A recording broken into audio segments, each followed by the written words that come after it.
जो सामान्य व्यक्ति हवाई चप्पल पहन करके घूमता है वो मुझे हवाई जहाज में दिखना चाहिए, ये मेरा सपना है। हमारे देश में गरीब व्यक्ति की एक पहचान है, वो हवाई चप्पल पहनता है। और मैंने उस मीटिंग में कहा था कि मैं चाहता हूं कि हवाई जहाज में हवाई चप्पल वाले लोग दिखाई दे।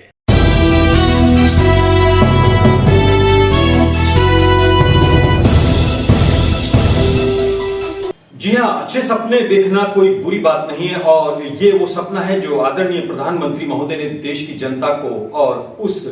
इंसान को और उस आम नागरिक को दिखाया जो कि हवाई चप्पल तो पहनता है लेकिन वो हवाई जहाज में सफर कर सकता है। और शायद इसी सपने को पूरा करने के लिए सरकार पूरी तरह मुस्तैद है और खासतौर से उत्तर प्रदेश सरकार ने तो नोएडा के अंदर जेवर के अंदर एक एयरपोर्ट की शुरुआत भी कर दी है और बाकायदा उसके बारे में वहां पर जिस तरीके से उसके सीईओ और उसके अधिकारियों ने बताया वो अपने आप में बहुत पॉजिटिव है कि किस तरीके से सरकार चाहती है कि आम नागरिक भी हवाई जहाज में सफर कर सके। और सीईओ है ज्यूरिक एयरपोर्ट और जेवर एयरपोर्ट की एक तरह से जॉइंट वेंचर है, पीपी मॉडल पर बनाया जा रहा है जेवर में। क्या कह रही हैं किरण जैन सीईओ इसके बारे में कि जेवर एयरपोर्ट कब तैयार होगा और क्या उसका स्वरूप होगा, जरा सुनते हैं। हमें डिलीवर करना है 2024 तक। हमारे फेज 1 में जो हम कहते हैं फेज 1 में हमें 12 मिलियन पैसेंजर कैपेसिटी का टर्मिनल डिलीवर करना है। तो उसके बाद जब वो कैपेसिटी 80% तक बढ़ जाएगी उसके बाद हम आगे के प्लान करेंगे जो कि पूरे 4 फेज हैं। और जो लास्ट वाला चौथा फेज है वो 70 मिलियन पैसेंजर कैपेसिटी के लिए बनाया जाएगा, यानी कि 7 करोड़। नाउ अब जो पहले वाला फेज है हम उस पर ही फोकस कर रहे हैं, हम उसको 2024 में डिलीवर करने जा रहे हैं। और वो जो फेज है उसके लिए ज्यूरिक एयरपोर्ट जो हमारी पेरेंट कंपनी है ज्यूरिक एयरपोर्ट इंटरनेशनल, उन्होंने 5,700 करोड़ का इन्वेस्टमेंट किया हुआ। तो ये 100% हमारे पेरेंट कंपनी से फंडेड है। सो बेसिकली जो हमने लिखा हुआ है वो 100% इक्विटी पूरी हमारी कंपनी से आ रही है। और हमारे सोच में क्या है, हमारे सोच में ये है कि ये जो हम एयरपोर्ट बनाएंगे सबसे बड़ी बात इसमें ये है जो कि स्विट्जरलैंड ज्यूरिक एयरपोर्ट में बहुत दिखाई देता है, बहुत साफ तरीके से आपको अगर आप उस एयरपोर्ट के थ्रू जाओ आपको बहुत जल्दी समझ में आ जाएगा कि जो इनकी तकनीकी दक्षता मतलब द टेक्नोलॉजी और उस टेक्नोलॉजी को कैसे यूज किया जाता है और उसी टेक्नोलॉजी को उसी एफिशिएंसी को हम कैसे हमारे इंडियन परंपरा जो हम लोग मानते हैं अतिथि देवो भव, जहाँ पे हम समझते हैं कि जो गेस्ट होता है हमारे लिए भगवान के समान होता है। तो सेम वे हम ये चाह रहे हैं कि ये जो इनकी एक्सपर्टीज है और जो हमारी परंपरा है भारत की, हम इन दोनों को साथ लाके एक ऐसी एयरपोर्ट बनाने जा रहे हैं यहाँ पे जो कि पूरी विश्व में ऐसा कंस्ट्रक्शन या ऐसा प्रोजेक्ट होगा जाके हमें लग रहा है कि सब सोचेंगे कि इसको रेप्लिकेट किया जाए, कि ऐसा बनाए कि इस एग्जाम्पल को दोहराना चाहिए। जी हाँ, किरण जैन ने दावा किया कि ये एयरपोर्ट न सिर्फ मॉडर्न होगा, दुनिया के अंदर इसका एक अलग मॉडल होगा, लेकिन ये भारतीय परंपराओं के अनुरूप होगा और भारत की वास्तुकला यहाँ पर नजर आएगी। और खास तौर से जो धार्मिक महत्व की जगहें हैं, चाहे यहाँ पर हरिद्वार की झलक नजर आए, चाहे इलाहाबाद यानी प्रयागराज की झलक नजर आए, चाहे वो धार्मिक घाट और वो रमणीय स्थल नजर आए, जिसके बाद ये जरूर लगे कि जो हिंदुत्व वाला एक पुट है और जो धार्मिक स्थलों का नजारा है वो यहाँ पर नजर आ सके। यानी ये एयरपोर्ट मॉडर्न भी होगा और एक तरह से हमारी परंपराओं और सांस्कृतिक विरासत से जुड़ा भी होगा। लेकिन मैं आपको बता दूं, जैसे कि आपने विजुलाइज किया ये जो बनारस की घाट है, अगर आप अंदर जाएंगे तो आप बिल्कुल जब आप देखोगे आपको लगेगा कि ये कोई जाली लगी हुई है सामने, तो वो भी एक ट्रेडिशन है। वो जालियां की भी कॉपी करी हुई है जो ऑलरेडी हमारे यूपी में हमारे ओन आर्किटेक्चरल संस्कृति है, तो उसके हिसाब से किया। जब आप अंदर जाओगे जाके मतलब सिक्योरिटी के बाद आप अंदर जाओगे तो आपको एक ऐसी फीलिंग आएगी कि आप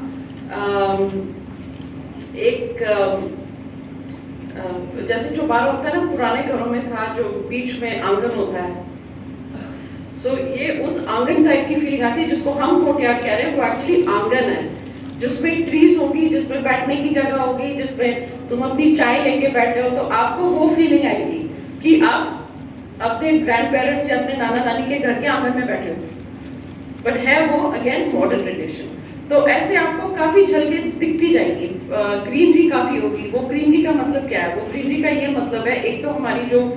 खुद की पॉलिसी है, जैसे कि हम आगे बढ़ना चाह रहे हैं, जो मैंने आपको समझाया था एनवायरमेंटल पर्सपेक्टिव से, लेकिन एक दूसरी बात है इसमें कि जिस जगह पे हम एयरपोर्ट बना रहे हैं,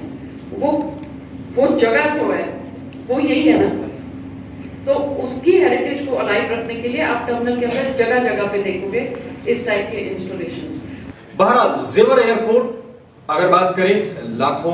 पैसेंजर्स को ले जाने का दावा कर रहा है और बात हो रही है एक आधुनिक एयरपोर्ट की। दिल्ली एनसीआर के इलाके में नोएडा से एक तरह से जुड़ा हुआ ये एयरपोर्ट है और इसके अंदर फ्यूल एफिशिएंसी के अलावा कार्गो का एक अलग इंतजाम होगा। यानी अगर बात करें पैसेंजर्स की, तो फिर मालवाहक जहाजों का भी वहां पर एक तरह से अलग टर्मिनल होगा और यहां से कुछ ऐसी सुविधाएं भी मिलेंगी जो कि एक तरह से जनहित में होंगी और व्यापारिक एक तरह से हित भी साध रही होंगी। प्रधानमंत्री महोदय का और खास तौर से उत्तर प्रदेश के मुख्यमंत्री माननीय योगी आदित्यनाथ जी का जनता के हित में देखा गया वो सपना कि आम नागरिक भी हवाई चप्पल में हवाई जहाज का सफर कर सके। यानी एक आम नागरिक भी भले उसकी जेब हल्की हो लेकिन वो भी बड़े सपने देख सके। ये एक ऐसा सपना है जो कि 2024 लोकसभा चुनाव से पहले यकीनन पूरा भी होगा और इसके कई और फेज भी होंगे, लेकिन जनता को राहत मिलेगी और जनता के लिए एक ये बड़ी पैकेज के तौर पर, राहत के तौर पर देखा जा सकता है। खास बात यह है कि इस एयरपोर्ट पर कुछ ऐसी चीजें भी होंगी जो अलग भी होंगी, नई भी होंगी। समझाया वो हमारे पास जो अभी लैंड है 1334 हेक्टेयर की, उसके बारे में समझाया, लेकिन आपको ये भी पता होगा कि जो यूपी गवर्नमेंट है वो ऑलरेडी प्लान कर रहे हैं कि नोएडा इंटरनेशनल एयरपोर्ट को मतलब और बढ़ाया जाए, तो पूरा जो होगा वो 5000 हेक्टेयर का होगा, लेकिन जिसके लिए हम अभी काम कर रहे हैं वो सिर्फ 1334 हेक्टेयर का काम है, जिसका मैंने और क्रिस्टोफ जी ने आपके सामने पूरा आपको एक्सप्लेन कर दिया कि हम उस सेक्टर्स पे क्या करने वाले हैं। जेवर एयरपोर्ट से जुड़ी अथॉरिटीज और खासतौर से COO किरण जैन ने एयरपोर्ट के तमाम फीचर्स पत्रकारों के सामने रखे, यानी देश के सामने रखने की कोशिश की। उन्होंने कई ऐसी बातें बताई जो कि बहुत खास हैं, फ्यूल एफिशिएंसी भी बताई, सिक्योरिटी नॉर्म्स भी बताए और एनवायरमेंट एक तरह से फ्रेंडली इसका कंस्ट्रक्शन भी बताया, तेजी से निर्माण होने के बारे में भी बताया और तमाम वो चीजें बताई, इंटरकनेक्टिविटी बताई, किस तरीके से कम जगह में ज्यादा से ज्यादा जो हैं फीचर्स और ज्यादा से ज्यादा फैसिलिटीज दिए जाने की बात की गई। कई ऐसी बातें किरण जैन ने बहुत विस्तार से बताई, लेकिन आदरणीय प्रधानमंत्री महोदय के इस सपने के बारे में जब उनसे पूछा गया तो उन्होंने शुरू में क्या जवाब दिया और फिर उनको दोबारा याद दिलाया गया कि हवाई चप्पल पहनने वाला कैसे हवाई जहाज में सफर करेगा। अंत में ये सवाल किस तरह से उन्होंने एक्सप्लेन किया, आप भी सुनिए। तो ये जो कॉस्ट का इम्पैक्ट होता है ये एक्चुअली डिसाइड करता है, जिसको हम कहते हैं यूजर डेवलपमेंट फी होता है, UDF होता है, आप सब लोग फेमिलियर हो गए उस टर्म से। तो ये यूजर डेवलपमेंट फी को डिटरमिन करता है और ये एक बॉडी है एरा उसको कहते हैं। तो जैसे कि एयरपोर्ट्स अपना प्रोसेस करते हैं, हम ये जितना भी लगाया है एक्सेट्रा, ये जो रेगुलेटरी अथॉरिटी है जो गवर्नमेंट डिसाइड है वो डिसाइड करती है कि किस एयरपोर्ट पे कितना UDF चार्ज किया जा सकता है पैसेंजर को over a period of time. तो ये पूरा प्रोसेस होता है, बहुत डिटेल्ड प्रोसेस होता है, इसमें बहुत ट्रांसपेरेंसी होती है, तो इसमें कॉस्ट समझाए जाते हैं और बताए जाते हैं। तो इसमें हमारा फुल इंटेंशन ये है कि हम एफिशिएंसी पे फोकस करें, क्योंकि उससे नेचुरली आपको भी पता है, आप सब जैसे कि मैंने बोला सबके हाथों में स्मार्टफोन है, उससे कॉस्ट कम होता है, टाइम बचता है और टाइम जो होता है time is equal to cost save. Madam madam सवाल ये है कि आप जैसे कह रहे हैं कि हमें मालूम है, हो सकता है हमें कुछ लोगों को मालूम हो, लेकिन आम आदमी को कैसे बताएं कि पीएम महोदय या हमारी सरकार जो चाह रही है उसको आप फुलफिल कर रहे हैं, कॉस्ट को लेकर और ख़ास तौर से आम आदमी की पॉकेट को लेकर? आप एक बार फिर से कहना, फर्स्ट पार्ट मैंने मिस किया। देखिए, सबसे बड़ा सवाल ये है कि आपका एक अपना प्रोजेक्ट है, आप उसको बिजनेस मॉड्यूल से देखेंगे, सिक्योरिटी पॉइंट ऑफ व्यू से देखेंगे और चीज़ देखेंगे, लेकिन हमारे यहाँ की जो जनता है या जो लोग हैं, हवाई चप्पल पहनने वाला हवाई जहाज़ का सफ़र कर सके, उसको कैसे आप फुलफिल करेंगे, ये मेरा सवाल है। देखो, ये जो आपको भी पता है कि ये जो एयरपोर्ट होता है, ये आपने बोला कि हम प्राइवेट इन्वेस्टर की तरह देखते हैं, ऐसा नहीं है। जो एयरपोर्ट होता है वो एयरपोर्ट देश के लिए बना जाता है, ये नेशन बिल्डिंग होती है। सो इसमें जो मैंने आपको अभी समझाया कैसे कि रेट्स और चार्जेस प्लान किए जाते हैं, कैसे इम्प्लीमेंट किए जाते हैं, ये बहुत ट्रांसपेरेंट प्रोसेस है। तो जब ये प्रोसेस होगा तो ये मतलब सबको पता चल जाएगा, तो ऐसा नहीं है। सो यस, हमारा भी यही इंटेंशन है कि हवाई चप्पल वाला हवाई जहाज में बैठे, वो हमारा 100% इंटेंशन है और हर एक एयरपोर्ट का यही इंटेंशन होता है। बहरहाल किरण जैन जी भी सपना देख रही हैं कि ये सपना कैसे पूरा होगा कि हवाई जहाज में वो शख्स सफर कर सके जो हवाई चप्पल में भी है। बहरहाल आदरणीय प्रधानमंत्री महोदय ने जिस तरीके से देश की जनता को न सिर्फ मोटिवेट किया, सपना दिखाया, बल्कि ये तक बताया कि अब आने वाले समय में हवाई जहाज में सफर करने का क्या किराया होगा। हिमाचल प्रदेश के अंदर कई साल पहले बाकायदा उड़ान की शुरुआत करते हुए, उड़ान के बारे में बताते हुए आदरणीय प्रधानमंत्री महोदय ने कैसे बताया था कि अब हवाई जहाज में सफर करना कितना सस्ता हो जाएगा। 2500 रुपया सबसे ज्यादा ऐसी टिकट की व्यवस्था, 2500 और 2500 से कम करना। मुझे खुशी है कि देश में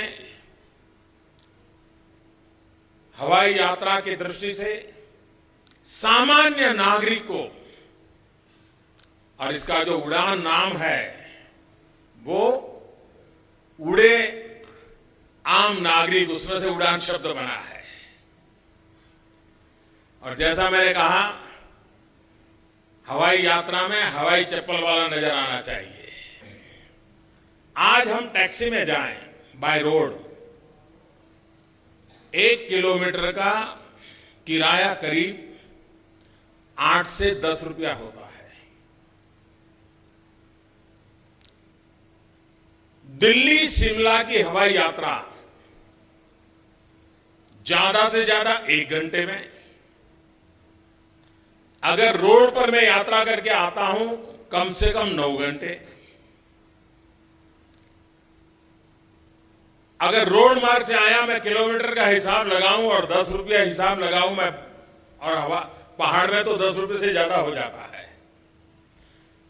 ये सफर ऐसी है जो समय भी बचाएगी और इसका खर्च, टैक्सी में अगर किलोमीटर का 10 रुपया लगता है तो नई पॉलिसी के तहत हवाई यात्रा का किलोमीटर का खर्चा सिर्फ 6 या 7 रुपया लगेगा।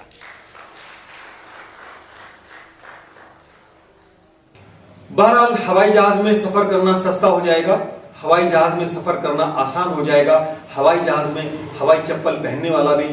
सफर कर सकेगा। ये तमाम वो बातें हैं जो कि उत्साहवर्धक भी है और एक तरह से किसी भी इंसान को अच्छी उड़ान में उड़ने के लिए, सपने देखने के लिए काफी भी हैं। हम आपको याद दिला दें कि पिछले दिनों जिस तरीके से काले धन की चर्चा हुई, स्विस बैंकों में जमा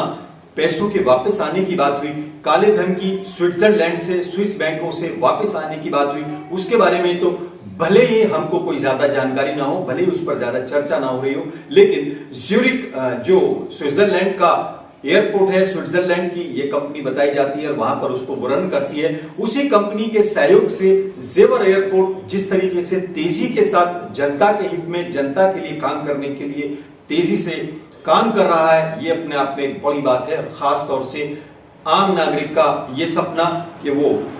सुविधाओं को, आधुनिक सुविधाओं को भी भोग सके, उसका इस्तेमाल कर सके, ये एक बड़ी बात है। बहरहाल बधाई के साथ और खास तौर से इस उम्मीद के साथ कि आदरणीय प्रधानमंत्री महोदय का ये सपना जरूर साकार होगा कि खाली जेब यानी कम बजट वाला भी हवाई चप्पल भले ही पहनता हो, लेकिन वो भी हवाई जहाज में सफर कर सके। आपसे रिक्वेस्ट है कि इस चैनल को सब्सक्राइब कीजिए और इस पर आने वाले विज्ञापन को 10 से 20 सेकंड भी अगर आप देखेंगे तो यही हमारे चैनल की सबसे बड़ी मदद होगी। आज इस बुलेटिन में फिलहाल इतना ही। अपने मेजबान आजाद खालिद को इजाजत दें।